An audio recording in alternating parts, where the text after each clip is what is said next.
कि भारतीय जनता पार्टी के लोग और उनकी सरकार को ये बर्दाश्त नहीं है कि आखिर वक्फ के पास इतनी जमीनें क्यों हैं। उन्हें बर्दाश्त इस बात के लिए नहीं हो रहा है कि आखिर वक्फ की जमीनों का मैनेजमेंट उन जमीनों के माध्यम से धार्मिक कृत्य हो, शिक्षा के लिए काम कर रहे हो, मदरसे चला रहे हो, मस्जिदें हो और तमाम तरीके के जो चीजें हैं उनको लेकर जो मुस्लिम भाई लोग अपने तरीके से काम कर रहे हैं, ये बात भारतीय जनता पार्टी के लोगों को बर्दाश्त नहीं है।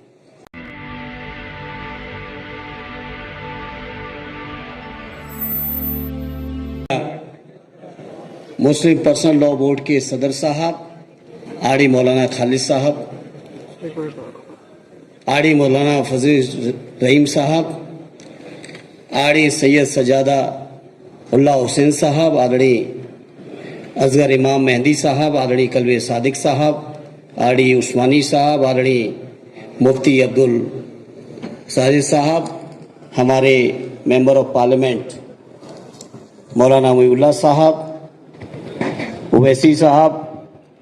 अदीब साहब जो हम सबके बहुत सीनियर हैं, और इस जलसे में आए हुए सभी all India Muslim personal law board के आह्वान पर आए हुए सभी हमारे बुजुर्गों, नौजवान साथियों, हमारी माताओं बहनों और पत्रकार साथियों, मैं आज के इस मौके पर all India Muslim personal law board के साथियों को हृदय से धन्यवाद देता हूं, आभार व्यक्त करता हूं, शुक्रिया अदा करता हूं कि उन्होंने इस जलसे को बुला के चर्चा का मौका दिया। मैं समझता हूं जिस तरीके से देश के अंदर वक्फ बिल को लेकर लगातार पूरे देश में अलग अलग तरीके से चर्चा हुई, मीडिया में चीजें आई, पार्लियामेंट में बिल के इंट्रोडक्शन से लेके जेपीसी के बाद बिल के पास होने तक जो चर्चाएं आई उसमें मैं समझता हूं एक बात तो आम है कि भारतीय जनता पार्टी के लोग और उनकी सरकार को ये बर्दाश्त नहीं है कि आखिर वक्फ के पास इतनी जमीनें क्यों हैं। उन्हें बर्दाश्त इस बात के लिए नहीं हो रहा है कि आखिर वक्फ की जमीनों का मैनेजमेंट उन जमीनों के माध्यम से धार्मिक कृत्य हो, शिक्षा के लिए काम कर रहे हो, मदरसे चला रहे हो, मस्जिदें हो और तमाम तरीके के जो चीजें हैं उनको लेकर जो मुस्लिम भाई लोग अपने तरीके से काम कर रहे हैं, ये बात भारतीय जनता पार्टी के लोगों को बर्दाश्त नहीं है। इसे आज मैं इस मौके पर कहना चाहता हूं, अपने नेता आदरणीय अखिलेश यादव जी की ओर से कहना चाहता हूं, यहां उपस्थित सभी साहिबानों से, और जहां तक ये बात चली जाए वहां तक कहना चाहता हूं, एक बात आप लोग एकदम दिल से निकाल दीजिएगा कि इस लड़ाई में अकेले आप हो, इस लड़ाई में आप तो हो ही हो, आपके साथ साथ हिंदू समाज का भी बहुमत आपके साथ है, कभी आप अकेले नहीं हो सकते। ये भारतीय जनता पार्टी के लोग जो मैं समझता हूं 100% में 30, 32, 34, 35% से ज्यादा लोग इनके साथ नहीं हैं, लेकिन इनके साथ तमाम एजेंसियां चल रही हैं, तमाम तरीके की ऐसी संस्थाएं चल रही हैं जो राजनीतिक लोगों पे दबाव बनाकर इस बिल को पास कराने में सफल हुए हैं। लेकिन आज इस मौके पर मैं आह्वान करना चाहता हूं आप सभी का, जिनके बारे में संसद में भी चर्चा हुई है, चाहे वो आंध्र प्रदेश वाले हों, चाहे वो बिहार वाले हों, चाहे वो पश्चिमी उत्तर प्रदेश के लोग हों,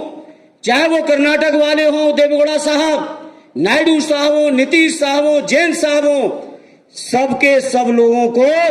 आने वाले समय में जो तरीका होता है लोकतंत्र का, सियासत का, उस सियासी तरीके से आपको भी सबक सिखाने का संकल्प लेना पड़ेगा। मैंने वक्फ बिल के चर्चा के समय कई इन दलों के सांसदों से कहा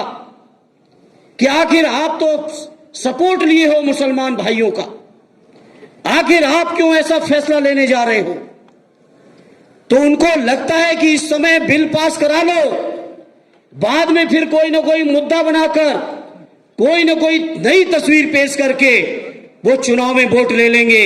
इसलिए मैं इस मौके पर आपसे कहूंगा, शुरुआत कर दीजिए। बिहार का चुनाव आने जा रहा है, बिहार के चुनाव से ही सफाई कर दीजिए, जिससे कभी ये दोबारा आपके किसी भी हक के खिलाफ लड़ाई न लड़ सके। इसलिए मैं आज इस मौके पर विश्वास दिलाता हूं all India Muslim personal law board के सभी पदाधिकारियों का, और मैं समझता हूं मौलाना कलवे साहब ने चर्चा की कि पूरे देश की तमाम तंजीमें आज मुस्लिम पर्सनल लॉ बोर्ड के बैनर्स के साथ खड़ी हुई हैं।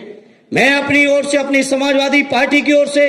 अपने नेता आदरणीय अखिलेश यादव जी की ओर से आपको ये विश्वास दिलाता हूं, आप सब जो भी फैसला लोगे अपनी पूरी क्षमता और पूरी हैसियत के साथ आपके फैसले के साथ मजबूती से खड़े दिखाई देंगे। ये हम आपको विश्वास दिलाते हैं।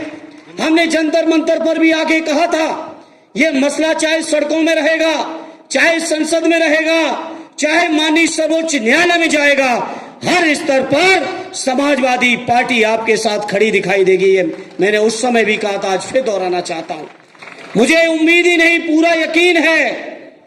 जिस तरीके से माननीय सर्वोच्च न्यायालय में बहस और चर्चा शुरू हुई है और जो बातें वहां से निकल के आ रही हैं, मुझे पूरा यकीन है कि ये बिल माननीय सर्वोच्च न्यायालय में स्टैंड नहीं करेगा। सर्वोच्च न्यायालय का फैसला हमारे हक में होगा। जहां हम ये यकीन लगाए हैं सर्वोच्च न्यायालय का फैसला हमारे हक में होगा, वहीं देखिए भारतीय जनता पार्टी को, देखिए क्या हो गया है देश के उपराष्ट्रपति महोदय तक को, केंद्रीय मंत्रियों को, सांसदों को, वो लगातार इस तरह की बातें की कि माननीय न्यायालय के मुख्य न्यायाधीश इस बात के लिए जिम्मेदार होंगे कि देश के अंदर गृहयुद्ध हो जाएगा। इस स्तर तक की बातें करते हैं। तो आज में कल 2 दिन पहले एक रिपोर्ट आई है, देश के अंदर 10 अगर सबसे बड़ी हेट स्पीच किसी भी दल ने की है तो वो भारतीय जनता पार्टी और देश की सत्ता में बैठे हुए प्रधानमंत्री से लेके उनके नीचे तक के 10 लोग हैं। कोई उसमें सेकुलर आदमी हेट स्पीच में शामिल नहीं है साथियों। ये सब सामने है देश के सामने, लेकिन मीडिया, सोशल मीडिया तमाम यंत्र तंत्र षड्यंत्र करके जिस तरह से हमारे मुसलमान भाइयों को बदनाम करने का प्रयास हो रहा है, हमारे दलित सांसद के ऊपर, आरडी रामजीलाल सुमन जी के ऊपर जिस तरह से आगरा में तलवारें लहराई गई, मैं समझता हूं यहां बैठे हुए किसी जागरूक व्यक्ति को बताने की जरूरत नहीं साथियों। हमारे राष्ट्रीय अध्यक्ष जी के लिए कहा जाता है कि उनके ऊपर गोली से हत्या कर देंगे। इस तरह की बातें भारतीय जनता पार्टी के लोग करा रहे हैं और कोई भी कानूनी कार्रवाई नहीं हो रही है साथियों। इसलिए आज मैं कहना चाहता हूं, मौलाना कलवे साहब ने चर्चा की लखनऊ उत्तर प्रदेश की। मैं समझता हूं आज पूरे उत्तर प्रदेश के अंदर जब ये वक्फ बिल लोकसभा से पास भी नहीं हुआ था, उससे पहले से ही तमाम मस्जिदों के सर्वे करना शुरू कर दिए गए थे साथियों। पहले पास होने से पहले बीजेपी के लोग, उत्तर प्रदेश विशेषकर उत्तर प्रदेश और देश के अंदर भारतीय जनता पार्टी के लोग केवल नफरत की बुनियाद पर देश को गुमराह करना चाहते हैं। इसलिए मैं इस मन से आपसे अपील करूंगा, बहुत धैर्य से काम लेने की जरूरत है, बहुत संयम से काम लेने की जरूरत है और लोकतांत्रिक तरीके से जो भी रास्ते हैं जो बाबा साहब हमें आपको देके गए, जो भी रास्ते बापू महात्मा गांधी जी हमें आपको देके गए, हर रास्ते पर चलते हुए हमें अब आपको सबको मिलके न केवल मुसलमान भाइयों की बल्कि मुसलमान भाइयों के साथ साथ अपने दलित भाइयों की, अपने दलित भाइयों के साथ साथ अपने पिछड़े भाइयों की, अपने बौद्धिस्टों की, अपने जैन समाज के लोगों की, सभी धर्मों के लोगों की, सभी वर्गों के लोगों के मान की भी, सम्मान की भी, स्वाभिमान की भी, हकों की भी, अधिकारों की भी, सबकी रक्षा की जिम्मेदारी हम सबकी बनती है मेरे साथियों। और मुझे यकीन है ये लड़ाई केवल हमें आपको, ये संघर्ष केवल हमें आपको वक्फ बिल तक ही नहीं करना है। वक्फ बिल तो ऊपर वाले ने चाहा तो हम लोग फिर से अपने वही अधिकार वापस लेके रहेंगे। उम्मीद है कि माननीय सर्वोच्च न्यायालय का फैसला हम सबके हक में होगा। और नहीं तो अपील करूंगा, अभी तो ताकत दी है आपने 232 की, हालांकि 240 तक जा सकते थे। कुछ साथी अनुपस्थित थे, मैं पूरे मंच को बताना चाहता हूं, कुछ साथी थे जो कोई बीमारी कारण किन्हीं कारणों से 240 तक लगभग हम लोग पहुंच सकते थे। लेकिन हमें फक्र है आदरणीय अखिलेश यादव जी को मानने जानने वाले 37 के 37 सांसदों ने बहुत मजबूती के साथ इस बिल का विरोध किया है साथियों। इसलिए मुझे उम्मीद है आप सबकी दुआएं रहेंगी, आप सबका सहयोग रहेगा, तो वो दिन भी दूर नहीं कि जरूरत के 272 का भी आंकड़ा पार करके न केवल वक्फ बिल के सम्मान के लिए, न केवल वक्फ अधिकारों को लेने के लिए, बल्कि समाज के हर दबे कुचले, शोषित पीड़ित, जो उपेक्षित हैं, जो भारतीय जनता पार्टी से पीड़ित हैं, इन सबको न्याय दिलाने का काम हम सब लोग मिलकर करेंगे। ये मैं यकीन और विश्वास के साथ आपसे कह सकता हूं। इस शानदार मंच पर मुझे जंतर मंतर पर भी आपने बुलाया, मुझे आज भी दाल कटोरा के मंच पर आपने बोलने का मौका दिया, मैं उसके लिए अपनी ओर से शुक्रगुजार और शुक्रिया अदा करते हुए